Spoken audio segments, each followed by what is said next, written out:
Mən o qədər inboxa yazırsınız ki, çörəyi necə pişirirsən. Kısaca mən Photoshopla eləyəm. Photoshopla bir dəqiqə özümü arıqladıb sizə reklam elətdirirəm özümü. Deməli, məndən hamı soruşur ki, çörəyin bizdə alınmır, içindən qalır, nə edir? Ona görə mən öz çörəyimin reseptini sizin üçün eləyirəm ki, baxasınız mən necə eləyirəm, siz də elə eləyəsiniz.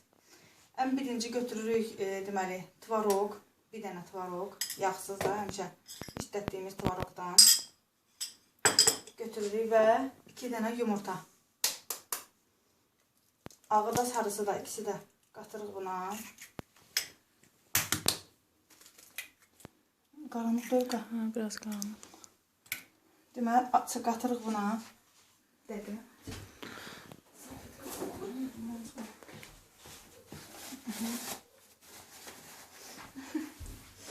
Mən görsənmə. Deməli, götürürük mikserlə. Mikserlə qarışdırırıq. Mikserin öz qabında eləmirəm ki, onun qabı ağırdır, sonra gücüm çatmır. Belə proseslə qarışdırırıq. Qarışdırırıq.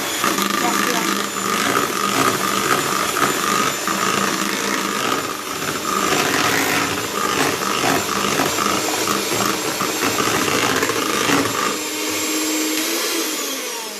Qarışdırdım. Sonra karışım, yulaf kəpəyi karışımından mən qaba tökmüşəm. Bilirsiniz ki, gündə 3 qaşıq yeyə bilərik də biz. Ona görə mən 2 günlük çörək elədiyimə görə 6 dənə qaşıq tökürəm. 1, 2, 3, 4, 5, bir də 6. Sonra gluten tökürəm. 2 günlüyə 1 xörək qaşığı, 1 xörək qaşığı yarım tökə bilərik. Mən 1 xörək qaşığı tökürəm indi. Sonra 4 qaşıq yarım süt tozu da. Bizdə 1,5%'dir. Pınar süt tozu burada. Prosta mən qaba tökmüşəm. Deməli 1, 2, 3, 4, yarım. 4 yarım kuru süt töktük bura. Biraz duz tökürük, az da, yəni kim nə qədər tökürsə biraz mən duz töktüm. Bir dənə kabartma tozu bütöv tökürəm.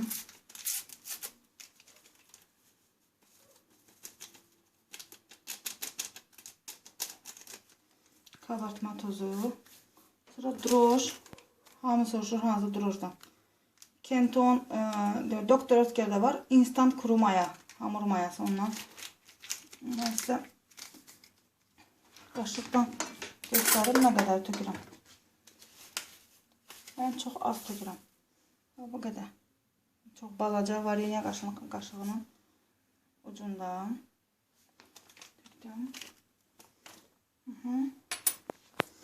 Все, demək olar ki, elə bu qədər. Süt tozu, gluten, karışım, tvarok, yumurta.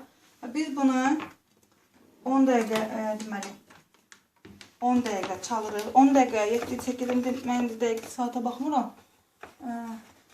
Operatordan xahiş eləyək bir dənə duxovkanı qoysun 160 dərəcəyə. Hansı şəkil? 170 dərəcəyə.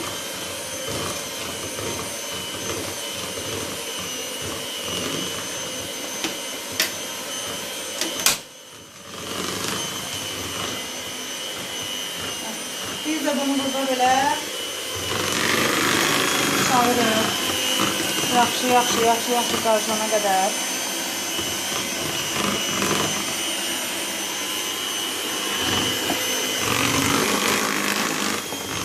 Nə içi yaş qalır, nə bir şey. Çok tatlı çörək alır. Gördünüz ki, mən buna nişasta da tökmədim.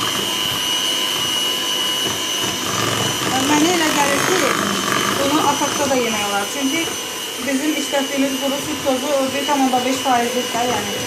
Mənə elə gəlir ki, heç bir problem olmaz. Yəni, burada nişasta da yoxdur. Elə bir şey yoxdur ki, atakta yeyilə bilməz. Sağdan var.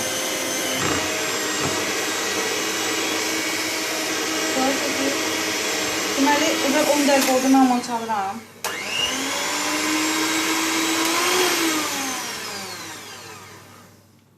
Duracağım, mən bunu çalıram. Qoyuruq qırağa. Adi tifal elə bil, baxın, belə qab. Bunu, bayaqları spatula yazmışdım. Demişdilər spatula nədir? Bax, spatula budur. Yəni, bu çox rahat xəmiri qarışdırır, təmizləyir. Baxın, siyirir qəşəng qıraqlarını. Yəni, xəmirimiz ziyan olmur da, hamısı tökülür qabın içinə. Gördüyünüz kimi, nə yağlayıram, nə bir şey, heç nə eləmirəm qaba. Prosta qabı qoydum. Və elədiyim xəmiri onun içine tökürəm. Siz istəsəz bunun üstünə şey də tökə bilərsiniz. Çörək otu da tökmək olar. Mən hərdən tökürəm, indi prosta o biri kuxunyadan gətirməmişəm, çörək otunu havada qalır. Orada gedib gəlməyim deyənə tökmürəm. Amma istəsəz üstünə tökə bilərsiniz. Yəni dadlı olur. Spatula görürsünüz ki, necə təmizləyir hamısını. Yəni xəmirimiz burada qalmır. Tərtəmiz olur. Götürdük bunu. Hamısını tökək.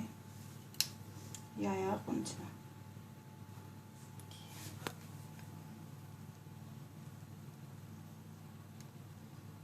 Mən görürdüm, türklər, ruslar ancaq spatula istədirlər. Bilmirdim neçindən. Sonra gördüm ki, doğrudan da çox rahatdır. Yumurta ağını reseptlərdə elə bir işlədəndə bu sönməyə qoymur yumurtanın ağını. Çox qəşəng şeydir, alın. Marketlərdə var. Bir də yanmayan alın da, yanan. Yəni yeməyi pişirəndə də işlədə biləcəyiniz alın. Biz bunu götürürük vəvcə çörəyimiz. Görürsünüz qatılığını, çox şey olmur. Bunu qoyuruq duxovkaya. Mən indi bu dəqiqə sizlə danışıq saata baxacağım. Deməli 2-yə qalıb 20 dəqiqə. Baxacağım, gör neçə dəqiqədən sonra hazır olacaq. Yaxşı, gözləyim, pişəndə sizə göstərəcəm.